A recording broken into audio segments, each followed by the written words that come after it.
E-Classroom, sponsored by রাষ্ট্রীয় মাধ্যমিক শিক্ষা অভিযান, ত্রিপুরা রাজ্য মিশন। মাধ্যমিক স্তরের শিক্ষার গুণগত মানকে সুনিশ্চিত করার লক্ষ্যে রাষ্ট্রীয় মাধ্যমিক শিক্ষা অভিযান, ত্রিপুরা রাজ্য মিশন কর্মরত মাধ্যমিক স্তরের শিক্ষক ও বিদ্যালয় প্রধানদের প্রশিক্ষণ, বিজ্ঞান শিক্ষণ সামগ্রী প্রদান, ছাত্রীদের আত্মরক্ষামূলক প্রশিক্ষণ, মেধায় পিছিয়ে পড়া ছাত্রছাত্রীদের বিশেষ শিক্ষাদান, প্রতিবন্ধীদের জন্য অনুদান, রাজ্যে কলা উৎসব আয়োজন সহ অন্যান্য কর্মসূচি রূপায়ণ করছে। জানেন কি, বিদ্যালয় ছুট সারা দেশের একটি জ্বলন্ত সমস্যা। এই সমস্যা সমাধানে রাষ্ট্রীয় মাধ্যমিক শিক্ষা অভিযানের উদ্যোগে আগামী 1 জানুয়ারি থেকে সপ্তাহব্যাপী বিদ্যালয় ফিরে চলো কর্মসূচি গ্রহণ করা হয়েছে। 14 থেকে 16 বছর বয়সী সমস্ত ছেলে মেয়েদের মাধ্যমিক শিক্ষা সম্পূর্ণ করার জন্য আপনারা সবাই এগিয়ে আসুন। মাঝপথে যারা লেখাপড়া ছেড়ে দিয়েছো বন্ধুরা, তোমরা বিদ্যালয়ে আবার ফিরে এসো। রাষ্ট্রীয় মাধ্যমিক শিক্ষা অভিযান।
Hello student.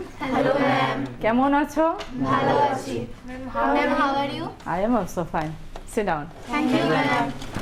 আচ্ছা, তোমরা কি স্লাইড ব্ল্যাকবোর্ড ক্লিয়ারলি দেখতে পাচ্ছো? হ্যাঁ। কিসের দ্বারা দেখতে পাচ্ছো? তো আমাদের চোখটা হচ্ছে একটা সেন্স অর্গান, যে সেন্স অর্গান দিয়ে আমরা এই সুন্দর পৃথিবীটাকে দেখতে পাই।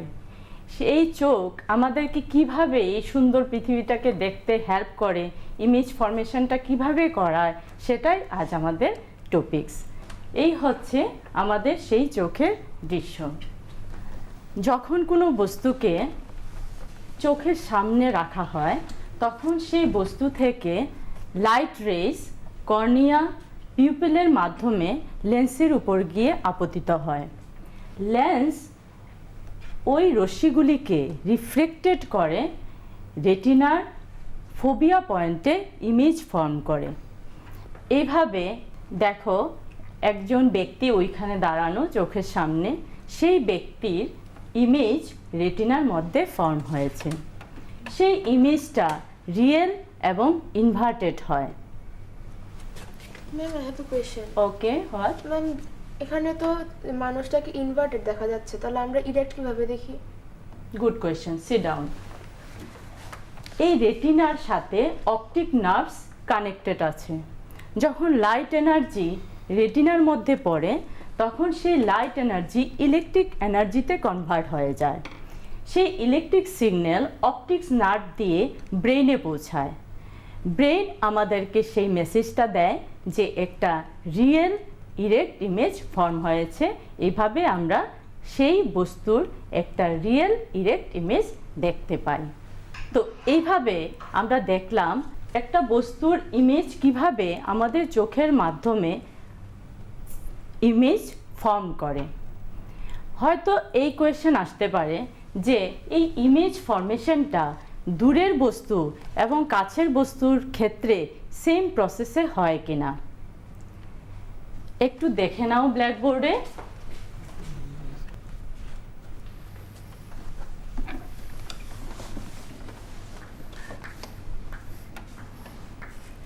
দূরের বস্তু এবং কাছের বস্তুর জন্য ইমেজ ফরমেশনের যে প্রসেস তা সেমই থাকে।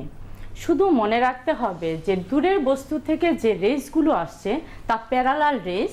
প্যারালাল রেসগুলি যখন লেন্সের উপরে আপতিত হয়,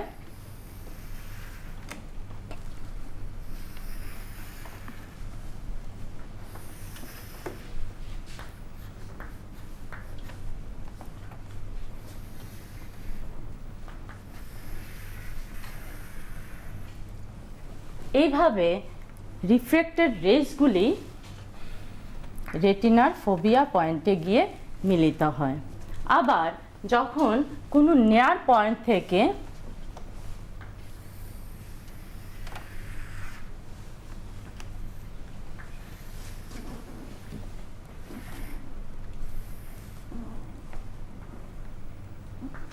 রেস আসে তখন সেটা ডাইভার্জিং রেস হয়।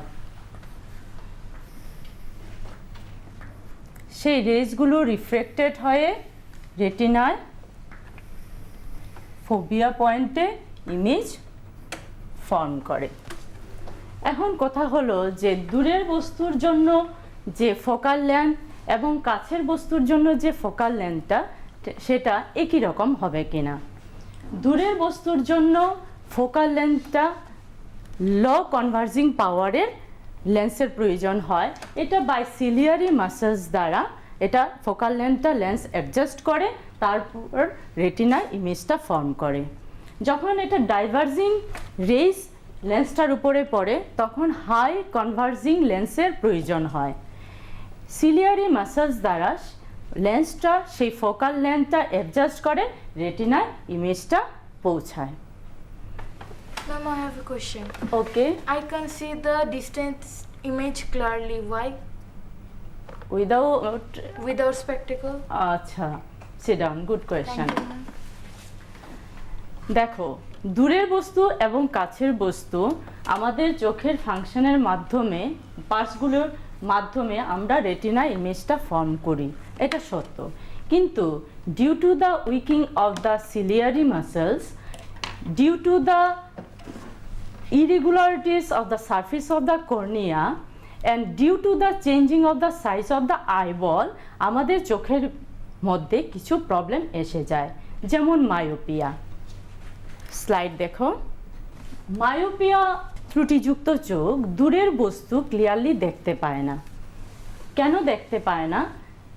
দেখো, প্যারালাল রেসগুলি যখন লেন্সের উপরে পড়ে তখন রেটিনা ইমেজটা ফর্ম না হয়ে রেটিনার সামনে একটা পয়েন্টে মিলিত হয়েছে, যার দরুন ইমেজ দেখতে পায় না।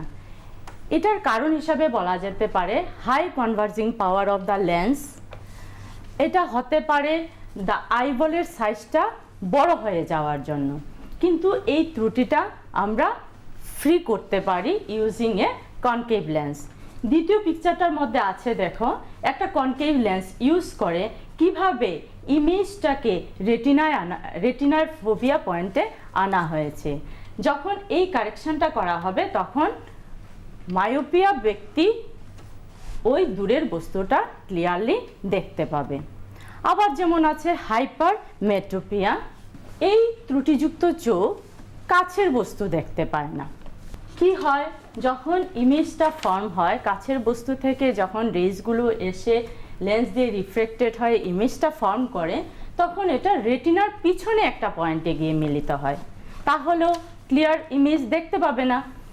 তো এটার কারণ হিসাবে কি বলা যেতে পারে?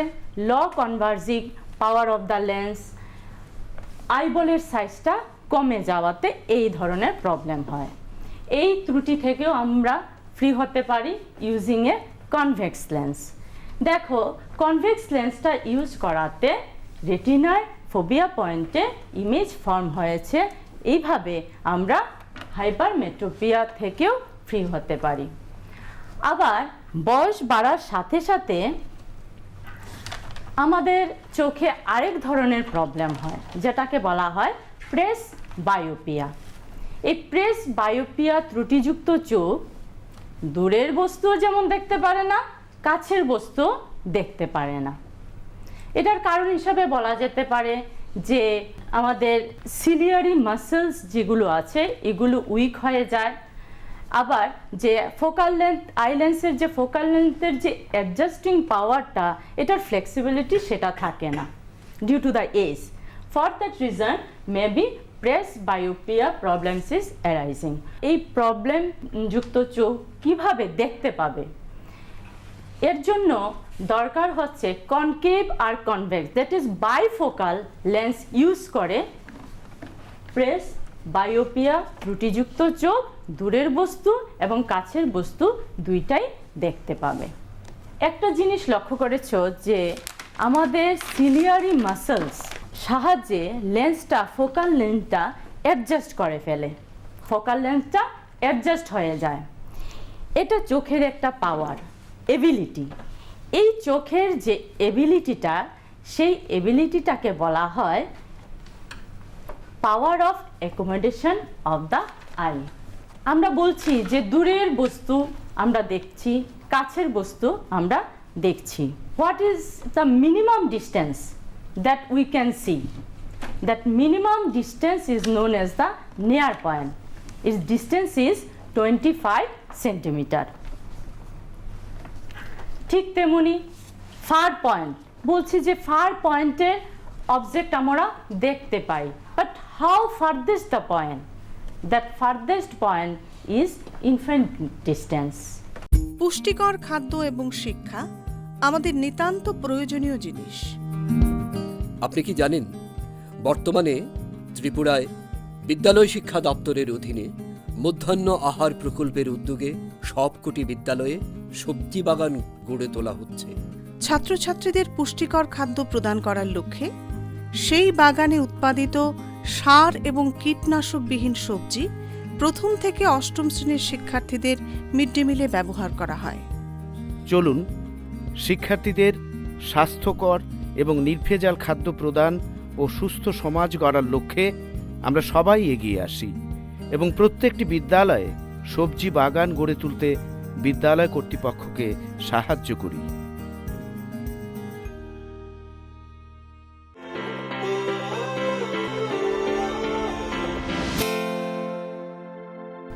তো এইভাবে আমরা দেখে নিলাম যে আমাদের চোখ কিভাবে এই সুন্দর পৃথিবীটাকে দেখতে আমাদেরকে হেল্প করে। তোমরা কি কখনো রেইনবো দেখেছো? সানসেট বা সানরাইজ যখন হয় তখন radish colour of the sun দেখেছো? চলো জেনে নেই এই কালারগুলোর চেঞ্জিংটা কিভাবে হচ্ছে। তোমরা হয়তো প্রিজম দেখে থাকতে পারো। প্রিজমটা কেমন হয়? প্রিজমটা হচ্ছে দুইটা রিফ্লেক্টিং সারফেস লাগবে। দুইটা রিফ্লেক্টিং সারফেস যে কোনো একটা অ্যাঙ্গেলে ইনক্লাইন্ড হতে হবে, আর এটা হচ্ছে base. Two refracting surface and the base, and that angle is known as the angle of the prism. যখন কোনো রে এই প্রিজমের উপরে আপতিত হয়, দুইটা রিফ্লেক্টিং সারফেসের দরুন এই ইনসিডেন্ট রেটাও দুইবার রিফ্লেকশন হয়। একবার এখানে একটা নর্মাল ড্র করে ফেলো, এই গেল ওই জায়গাতে, ওই পয়েন্টে ইনসিডেন্ট হয়ে আবার রিফ্লেক্টেড হলো এই ডাইরেকশানে। এখানে আরেকটা নর্মাল ড্র করো। ঠিক আছে, এবার এই ইনসিডেন্ট রেটাকে প্রসিড করো আর এই ইমার্জেন্ট রেটাকেও প্রসিড করো। Due to the 2 times refraction, the incident ray and the emergent ray, that is the emergent ray will be deviated from the incident ray by an angle. That angle is known as the angle of deviation. পিকচারের মধ্যে আছে the delta is the angle of deviative angle. এখন যখন white light প্রিজমের উপর পড়ে, ঠিক একইভাবে 2 times reflected হয়। এখানে হোয়াইট লাইট যখন প্রিজমের উপর পড়ে তখন দেখা যায় প্রিজমের ভিতর 7 কালারে স্প্লিট হয়ে যায়। সেই 7 কালারে স্প্লিট আপ হওয়াটাকে বলা হয় ডিসপারশন অফ হোয়াইট লাইট। এই 7 কালারসটা ইমার্জেন্ট রের 7 কালারগুলো যদি আমি একটা স্ক্রিনের মধ্যে ফেলি তাহলে সেই 7 কালারের যে ব্যান্ড সৃষ্টি হয় সেই ব্যান্ডটাকে বলা হয় স্পেকট্রাম অফ হোয়াইট লাইট। এখন প্রশ্ন এসে যায় যে যখন হোয়াইট লাইটটা প্রিজমের ভিতর দিয়ে যাচ্ছে কেন 7 কালারে স্প্লিট হয়ে যাচ্ছে? 7 কালারে স্প্লিট হওয়ার কারণ হচ্ছে এই 7 কালারসের ওয়েভলেন্থটা সেম না। ওয়েভলেন্থের সাথে রিফ্রেক্টিভ ইন্ডেক্স কানেক্টেড থাকে। ওয়েভলেন্থ যদি বেশি হয় রিফ্রেক্টিভ ইন্ডেক্সটা কম হয়, রিফ্রেক্টিভ ইন্ডেক্সটা কম হলে বেন্ডিংটাও কম হয়। এখন দেখো যে রেড লাইটটা আছে সেই রেড লাইটের ওয়েভলেন্থটা হচ্ছে সবচেয়ে বেশি। সবচেয়ে বেশি হওয়াতে রেড লাইটের রিফ্রেক্টিভ ইন্ডেক্সটা হবে সবচেয়ে কম। সবচেয়ে কম হওয়াতে ওর বেন্ডিংটা হবে সবচেয়ে কম। ভায়োলেট কালার ওয়েভলেন্থটা হচ্ছে সবচেয়ে কম, দ্যাট ইজ রিফ্রেক্টিভ ইন্ডেক্সটা সবচেয়ে বেশি। রিফ্রেক্টিভ ইন্ডেক্স বেশি হলে কি হবে? বেন্ডিংটা বেশি হবে। এই কারণে ভায়োলেটটা সবচেয়ে বেশি ব্যান্ড হয়েছে। আমার একটা কোয়েশ্চেন ছিল, আমাদের যে প্রিজমের মধ্যে দিয়ে যে লাইটটা ডিসপার্স হচ্ছে, তো এটা কি আবার কি আমরা সেই হোয়াইট লাইটটা পেতে পারি? মানে তোমার কোয়েশ্চেনটা হচ্ছে যে আমরা হোয়াইট লাইট যখন প্রিজমের ভিতর দিয়ে গেল তখন এটা 7 কালারে স্প্লিট আপ হয়ে গেছে, এখন আবার সেই 7 কালারটাকে একত্রিত করে কি আবার হোয়াইট লাইট পেতে পারি কিনা। এখানে সাইটে দেখো, recombination of the spectrum of white light produces white light। বসো, হচ্ছে কি হোয়াইট লাইটটা স্প্লিটিংটা তো অলরেডি দেখে ফেলেছো। সেই 7 কালার্সকে যদি এই অ্যারেঞ্জমেন্টে আবার তুমি আরেকটা প্রিজমের উপরে ফেলতে পারো তাহলে আলটিমেটলি যে ইমার্জেন্ট রেটা বের হবে সেই ইমার্জেন্ট রেটা হোয়াইট লাইট হিসাবে পাবে। এই প্রসেসিংটাকে বলা হয় রিকম্বিনেশন অফ দ্য স্পেকট্রাম। আমরা প্রথমেই শুরু করেছিলাম যে রেইনবো দিয়ে রেইনবো ফরমেশন, এটার কারণ আমরা খুঁজতে যাচ্ছিলাম। এতক্ষণ ধরে আমি প্রিজমের মাধ্যমে কিভাবে একটা হোয়াইট লাইট 7 কালারে ডিসপার্স হয়ে যায় সেটা আমরা শিখলাম। এবার দেখো রেইনবো ফরমেশন অ্যাকচুয়ালি সেই ডিসপারশন অফ হোয়াইট লাইটের জন্যই হচ্ছে। আকাশে ড্রপলেট থাকে, এই রেইনবোটা বেসিক্যালি কিন্তু বৃষ্টির ঠিক পরেই হয় দেখা যায়। তো সেই সময় অনেকগুলো ড্রপলেটস থাকে, ভাসমান ড্রপলেটস থাকে। সান রেজ যখন সেই ড্রপলেটসের উপরে পড়ে 2 টাইমস রিফ্লেকশন হয় ঠিক আগের মতো। কেন কি এই ক্ষেত্রে এই ড্রপলেটসটা একটা প্রিজমের মতোই কাজ করছে।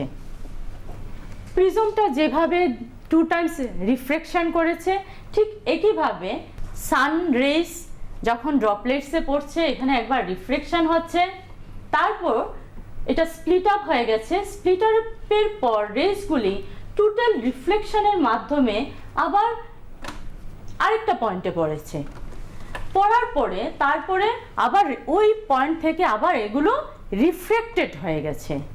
এবার এই রিফ্রেক্টেড রেজগুলোকে, দ্যাট ইজ দ্য ইমার্জেন্ট রেজগুলোকে যদি তুমি নিয়ে নাও তাহলে এগুলোকেই তুমি একটা রেইনবো ফর্মে পেয়ে যাবে।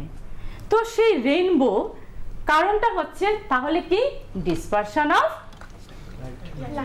White light. Okay, that is the reason for rainbow, how the rainbow is formed on the sky। তোমরা দেখেছো স্টারের টুইঙ্কলিং, দেখেছো যে যে অরিজিনাল পজিশনে সানটা থাকে আমরা কিন্তু সেই পজিশনে, সেই অরিজিনাল পজিশনে আমরা সানটাকে দেখতে পাই না। যেমন পিকচারে দেখো actual position of the sun হচ্ছে এক জায়গাতে আর আমরা দেখতে পাচ্ছি সানকে আরেক জায়গাতে, যেটা apparent position of the sun. ঠিক আছে, তারপর আছে এই যে টুইঙ্কলিং অফ দ্য স্টার। তাহলে এইগুলো আবার কিভাবে ঘটে? এগুলো কিছু প্র্যাকটিক্যাল কিছু ফেনোমেনন আমাদের এনভায়রনমেন্টে তোমরা দেখতে পাও। এগুলোর কারণটা কি, কিভাবে এগুলো হচ্ছে? দেখো, আমাদের যে অ্যাটমসফেরিক যে সারফেসটা আছে, সেই সারফেসটার মধ্যে কতগুলো লেয়ার্স আছে। ওকে, এই লেয়ার্সগুলির রিফ্র্যাক্টিভ ইন্ডেক্স এবং অপটিক্যাল ডেন্সিটিটা টুয়ার্ডস দ্য সারফেস বাড়তে থাকে। হাই অল্টিটিউড থেকে কোনো রে যদি, এটা যদি আমাদের আর্থ সারফেস হয়, কোনো রে যদি আর্থ সারফেসের দিকে প্রপাগেটেড হতে থাকে, তাহলে নিচের দিকে ওকে কভার করতে হবে কন্টিনিউয়াসলি ইনক্রিজিং অর্ডারের অপটিক্যাল ডেন্সিটি আর রিফ্র্যাক্টিভ ইন্ডেক্স। অ্যাকর্ডিং টু রেলিস, রিফ্র্যাক্টিভ ইন্ডেক্স বেশি হওয়া মানে বেন্ডিংটা বেশি হওয়া। একটু আগেই আমরা শিখলাম রিফ্র্যাক্টিভ ইন্ডেক্স বেশি হওয়া মানে বেন্ডিংটা বেশি হওয়া। এখন আমরা এও জানি যে যত আমরা সারফেসের লেয়ার্সগুলো যতই আমাদের আর্থ সারফেসের দিকে আমরা প্রসিড করব, আমাদের রিফ্র্যাক্টিভ ইন্ডেক্স এবং অপটিক্যাল ডেন্সিটিটা কি হয়? বাড়ে না কমে? বাড়ে, বাড়তে থাকে। তাহলে যখন রেটা, ইনসিডেন্ট রেটা যখন আমাদের সারফেসের দিকে প্রসিড করতে থাকবে, ওর বেন্ডিংটা তাহলে কেমন হবে? কন্টিনিউয়াসলি যত ভিতরের দিকে ঢুকবে ওর বেন্ডিংটা বেশি হতে থাকবে। এইভাবে এখানে যে সানটা আছে, সানটা থেকে যখন ফার্স্ট লেয়ারে পড়লো, ফার্স্ট লেয়ারের পর থেকে দেখো একবার রিফ্লেকশন হলো, বেন্ডিং, আবার bending, that is bending is continuously going on. একজন অবজারভার যখন আর্থ সারফেসের মধ্যে থাকবে তখন কি দেখবে? দেখবে যে পজিশনটা, কারণ আমরা দেখি কোনটা, ডাইরেক্ট যে রেটা আমাদের চোখে এসে পড়ে সেটা আমরা দেখি, তো আমরা দেখব কি সানটা ওই পজিশনে আছে, অরিজিনাল পজিশনে নেই। ঠিক তেমনি টুইঙ্কলিং অফ স্টারটাও এইভাবে বারবার বারবার বেন্ডিং হওয়ার জন্য এবং লেয়ার্সের মুভমেন্টের জন্য আমরা আলটিমেটলি এটাকে কি অবস্থায় দেখি? টুইঙ্কলিং অবস্থায়। এই সানরাইজ এবং সানসেট এটাতে ডিলে হয় বা অ্যাডভান্স সানরাইজ দেখি, এটার কারণও হচ্ছে একই। এবার scattering of light. Scattering of লাইটটা হচ্ছে যে যখন লাইট এনভায়রনমেন্টের মধ্যে দিয়ে আসে তখন বিভিন্ন পার্টিকেলসগুলো থাকে। এই পার্টিকেলসগুলো কি করে? লাইটটাকে অ্যাবজর্ব করে নেয় এবং রিডাইরেক্টেড করে। এই প্রসেসটাকে বলা হয় স্ক্যাটারিং অফ লাইট। এই স্ক্যাটারিং অফ লাইটের জন্য আমরা পাথ দেখতে পাই যে লাইট কোন পাথে যাচ্ছে। এখানে পিকচারে দেখতে পাচ্ছ, এটা হচ্ছে স্ক্যাটারিং অফ লাইটের জন্য। এবার আসছে যে আমাদের স্কাইটাকে আমরা কেন ব্লু দেখি? যখন আর্থ সারফেসে সানটা সাপোজ এখানে আছে, সানটা থেকে যখন রেগুলো যাচ্ছে অবজারভারের কাছে, তখন যেহেতু এটা নিচে আছে, এই সান থেকে যে রেজগুলো অবজারভারের কাছে যাচ্ছে বারবার বারবার এটা কি হবে? এই পার্টিকেলস দ্বারা অ্যাবজর্ব হবে এবং তারপরে রিডাইরেক্টেড হবে। এখন কি হয়? ব্লু যে লাইটটা, এটার ওয়েভলেন্থটা কম থাকাতে ম্যাক্সিমাম পোর্শনটা এটা স্ক্যাটার্ড হয়ে যায়। আর রেড লাইটটা যেহেতু ওয়েভলেন্থটা বেশি থাকে এই জন্য স্ক্যাটারিংটা কম হয়। ঠিক আছে, ফাইন পার্টিকেলস দ্বারা ওয়েভলেন্থ যেটা কম থাকে স্ক্যাটারিংটা বেশি হয়। যেহেতু ব্লু লাইটটার স্ক্যাটারিংটা বেশি হচ্ছে এই জন্য আমরা কি দেখি? আকাশটাকে ব্লু দেখি। কিন্তু রেড লাইটটা তো স্ক্যাটারিংটা হয়নি। তখন সান থেকে যে রেটা আমাদের চোখে এসে পৌঁছায় সেটাকে আমরা কি দেখব? রেডিশ দেখব। ব্লু লাইটটা স্ক্যাটার্ড হয়ে গেছে, স্কাইটাকে আমরা ব্লু দেখব। আর রেড লাইটটা স্ক্যাটার্ড কম হয়, ওয়েভলেন্থটা বেশি, তো এটা আমরা ডাইরেক্ট চোখে দেখি রেডিশ হিসাবে। তো এই হচ্ছে আমাদের এনভায়রনমেন্টাল যে ফেনোমেননগুলি ঘটে তা কেন হয় এইটার কারণ। তো আজ এতটুকুই থাক, এগুলো বাসায় প্র্যাকটিস করবে। ওকে, ভালো থাকবেন।